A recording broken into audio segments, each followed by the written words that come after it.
Hi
travelers, good morning ඔක්කොටම. අද අපි 4 වෙනි වීඩියෝ එක. ඉතින් අදත් අපි තෝරගත්තා කොළඹට කිට්ටු. ඒ කියන්නේ කොළඹ කම්බා අයට ගොඩක්ම කිට්ටුවෙන් තියෙන දියල්ලක්. ඒ තමයි ගොරකැල්ල. එදා අපි ගියේ දුරුමාල ඇල්ලට. ඒ දුරුමාල ඇල්ලට වඩා ගොඩක් ළඟයි මේ ගොරකැල්ල. ඒ කියන්නේ අපිට උනේ කිලෝමීටර් 26ක් වගේ පැයක් 45ක වගේ ගමනක් තමයි අපිට මෙතෙන් එන්න යන්නේ. අපි උදේ 7:00 වගේ තමයි ගමන පටන් ගත්තේ. ඒ වුණාට අපිට උදේ පැය භාගයක් විතර මග නවතින්න වුණා. මොකද අපි ආව පැත්තට වැස්සා. අපි පූගොඩ හරහා තමයි ආවේ. ඒකට අපි පූගොඩට ඇවිල්ලා පූගොඩින් කිරිඳිවැල පැත්තට එනකොට දොම්බේ ප්‍රාදේශීය ලේකම් කාර්යාලය හම්බ වෙනවා. ඒ ප්‍රාදේශීය ලේකම් කාර්යාලයේ පහු වෙනවත් එක්කම තුම්මං හන්දියක් හම්බ වෙනවා. ඒ තුම්මං හන්දියෙන් දකුණු පැත්තේ පාරේ. එතකොට ඒ පාරේ අපි ටික දුරක් යනකොට මැද්දගම රජමහා විහාරය පහු කරගෙන හිස්සල්ලට එන්න ඕනේ. ඒ හිස්සල්ලෙන් අමිදිරිගල අවිස්සාවෙල්ල පාරේ මීටර් 500ක් වගේ යනකොට වම් පැත්තට පාරක් තියෙනවා. පොඩි පාරක්. ඒ පාරේ මීටර් 500ක් වගේ යනකොට අපිට ගොරකැල්ල ගාවට යන්න පුළුවන්. අපි දැන් මේ ඉන්නේ ගොරකැල්ල පාරේ. මෙන්න මේ වගේ පාරක තමයි අපිට ගොරකැල්ලට යන්න හම්බෙන්නේ. මෙතනින් මේ පාර ගිහිල්ලා වැටෙන්නේ ප්‍රධාන පාරට. අවිස්සාවෙල්ල අමිදිරිගල ප්‍රධාන පාරට තමයි මේ පාර වැටෙන්නේ. හරි අපි එහෙනම් ඉස්සරහට ගිහිල්ලා පාගින් එකට ගිහිල්ලා දියැල බලන්න යමු.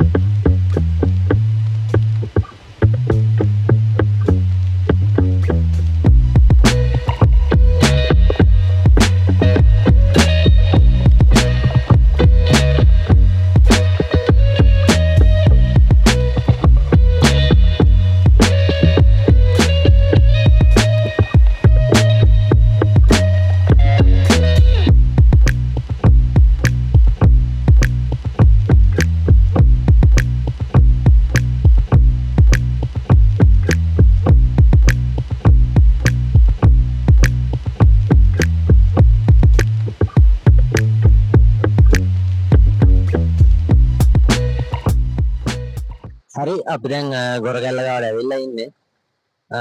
කියන්න ඕනේ මේක මේ අර අපේ ගම්පහ දිස්ත්‍රික්කයේ තියනවා කියලා හිතුවට මේක ගම්පහ දිස්ත්‍රික්කයේ තියෙන දියැලක් නෙමෙයි. ඉතින් තව දෙයක් කියන්න ඕනේ මම මේ දියැලට එන අන්තිමට ආවේ මීට අවුරුදු 2කට හරි 3කට හරි විතර හරි කලින්.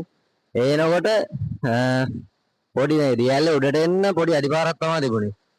ඒ කියන්නේ අර එක්කෙනා පිටිපස්සේ එක්කෙනා වගේ එන්න පුළුවන් පොඩි අඩිපාරක් තමයි මේ දියැල්ල අයිනෙන් දියැල්ල මුදුරට එනකන් තිබුණේ. හැබැයි අද වෙනකොට ඔයගොල්ලෝ මම දැන් පෙන්නන්නම්. මෙන්න මේ වගේ ලස්සන පඩිපෙරක් මේ ගොරකැල්ලේ හදලා තියෙනවා. ඒක මාරම වටිනවා. ඒ කියන්නේ ඉස්සර තිබුණේ අතර මෙන්න මේ වගේ. ඔව්. මෙන්න මේ වගේ තැනකින් තමයි අපිට යන්න ඕනේ. ඒ මම දැන් පෙන්නපු තැන තමයි ඉස්සර පාර තිබුණේ. මට හොඳට මතකයි මෙතනින් තමයි පාර තිබුණේ. දැන් මේ පාර මෙන්න මේ වගේ පඩිපෙරක් වෙලා තියෙනවා. ඇත්තටම ඒක නම් ඇත්තටම වටිනවා ගොඩක්. මේ මට එහා පැත්තෙන් මේ යන්නේ ගොරකැල්ල. නාන්න ප්ලේස් ගොඩක් තියෙනවා මෙතන. ඔයගලන්ට මම ඉස්සරහට වෙන්නම් මෙතන නාන්න ප්ලේස් ගොඩක් තියෙනවා. ඕන කෙනෙක්ට පොඩි අය ලොකු අය ඕන කෙනෙක්ට ඇවිල්ලා නාන්න පුළුවන් තැනක්. මේ දිගටම පඩිවල ළඟ තියෙන ඉස්සර මෙහෙම පඩිවල ඇත්තටම තිබුණේ නැහැ.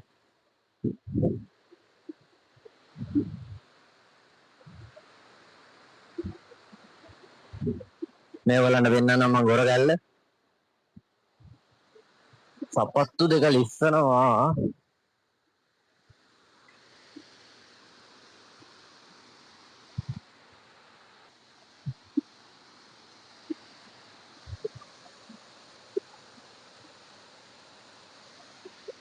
මේ ගොරගැල්ල එක නාන්න පුළුවන් ප්ලේස් එකක්. මේ මෙතන මේ නාන්න ගොඩක් හොඳ ප්ලේස් එකක්. මේ මෙතන ගල්ලේම තියෙනවා. මෙන්න මෙතන මේවල ඉස්සරහින් පේන දන නාන්න පුළුවන් ඕන කෙනෙක්ට ඇවිල්ලා. අර බලා ගන්න ඕනේ ඉතින් තමන්ගේ ආරක්ෂාව තමන් බලා ගන්න ඕනේ. මොකද වැස්ස කාලවලදී මේ තැන් ගොඩක් ලිස්සනවා. ඒ නිසා එන කට්ටිය පරිස්සමෙන් නාන එක කරගන්න ඕනේ. අපිට තව උඩට පඩි කියලා අපි උඩට නාන්න ලස්සන තැනක් තිබුණා. අපි එතනට පොඩ ගිහිල්ලා බලමු. ගිහිල්ලා අපි තව විස්තර කතා කරමු.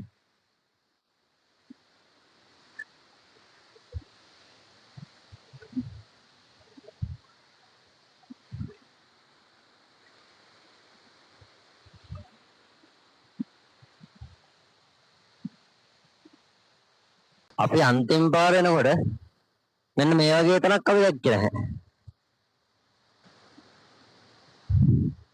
මෙතන කඩයක් තියෙනවා. කඩයක් ගයක් මම හිතන්නේ දෙකම. මෙහෙම එකක් අපි අන්තිම පාර එනකොට තිබ්බේ නැහැ.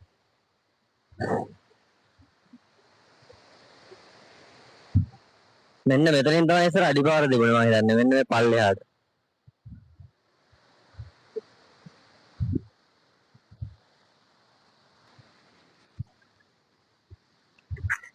හරි ගයිස්, ඔයගලන්ට මේ මගේ පිටිපස්සෙන් තියෙන්නේ ගොරගැල්ලේ මොදුර. ඔයගලන්ට මේ පිටිපස්සෙන් පේන ඇති මෙතන බෝඩ් එකක් තියෙනවා. මෙතන බෝඩ් එකක් තියෙනවා. මේ බෝඩ් එකෙන් එහාට අපිට යන්න බෑ. ඒක කලින් මෙතනට ආව වෙලාවක يعني අන්තිම පාර ආව වෙලාවේ කිව්වේ ඔතනින් එහාට يعني අපිට නාන්න කරන්න ඒ පැත්තට යන්න තහනම්. මොකද එතනින් එහාට තමයි මේ ගම්වල මිනිස්සු තමන්ගේ මූලික අවශ්‍යතාවල් පුරා ගන්න මේ එතනින් එහාට තියෙන වතුරෙන් තමයි. මොකද මේ පානීය ජලය මේ ගම්වල මිනිස්සු පාවිච්චි කරන මේ ගොඩගැල්ලේ වතුර. ඒ නිසා එතනින් උඩ වතුර අපිරිසිදු කරන්න කියන නාන්න කරන්න ඒ දේවල් වලට ලබා ගන්න තහනම්. ඉතින් ඔයගොල්ලෝ එනවා නම් ඒක අනිවාර්යෙන් මේ අවධානය යොමු කරගෙන ඉන්න. මම ඔයගොල්ලන්ට පෙන්වන තැන තමයි මම හිතන්නේ මේ ගොඩගැල්ලේ නාන්න තියෙන සේෆ්න ප්ලේස් එක. මම ඔයගොල්ලන්ට පෙන්වන්නම් දැන්. මෙන්න මේ ඒරියා එක. මෙන්න මේ මෙතන ඉඳන් මෙන්න මේ ටික. මෙන්න මෙතනට යනකම් මම හිතන්නේ මේ ගොරගැල්ලේ නාන්න සේෆ්න ප්ලේස් දෙක තමයි මෙන්න මේ තැන් දෙක. මෙන්න මේ තැන් දෙක.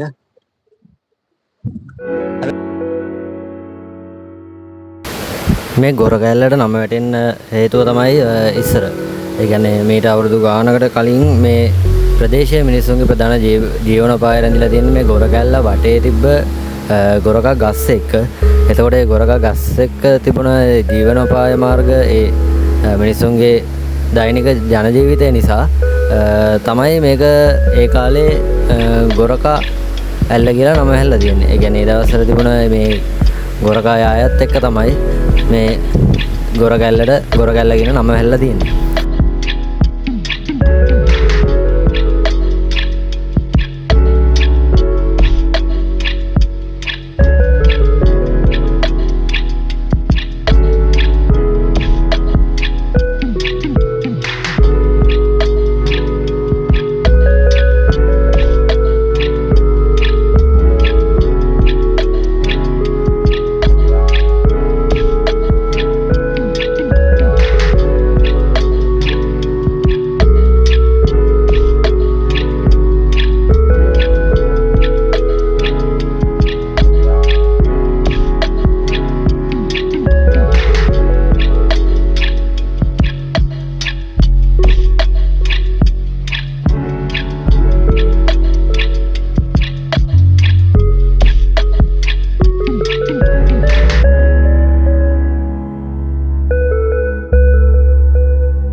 හරි ගයිස්, අපි දැන් මේ උඩ තිබ්බ කඩෙන් ඒකක් බීලා අපි දැන් මේ යන්න හදන්නේ.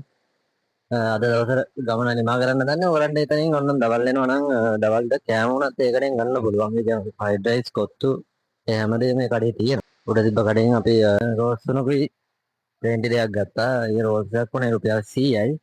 ප්ලේන්ටි එකක් උනේ රුපියල් 50යි. ගොඩක් සාධාරණ මුදලකට ඒ කඩේ අපිට කෑම මිලදී ගන්න. ඔයගලන්ට මෙතෙන්ට එනවා නම් ඉතින් දවල් කෑමක් තුනත් ඒ කඩෙන් ගන්න පුළුවන්කම තියෙනවා. ඔයගොල්ලෝ මේ මෙතනින් මම මගේ vlog එක ඉවර කරනවා. එහෙනම් මෙතනින් එහාටත් ඔයගොල්ලෝ මේ වගේ දැන් බලන්න මාත් එක්ක එකතු වෙලා ඉන්න කියලා ඔයගොල්ලෝ හැමෝටම ආරාධනා කරනවා. ඉතින් අපි ඊළඟ vlog එකෙන් හම්බ වෙනකන් ඔයගොල්ලෝ ඔක්කොටම සුබ ගමන්. මගේ channel එකත් අනිවාර්යෙන් ඔයගොල්ලෝ subscribe කරන්න.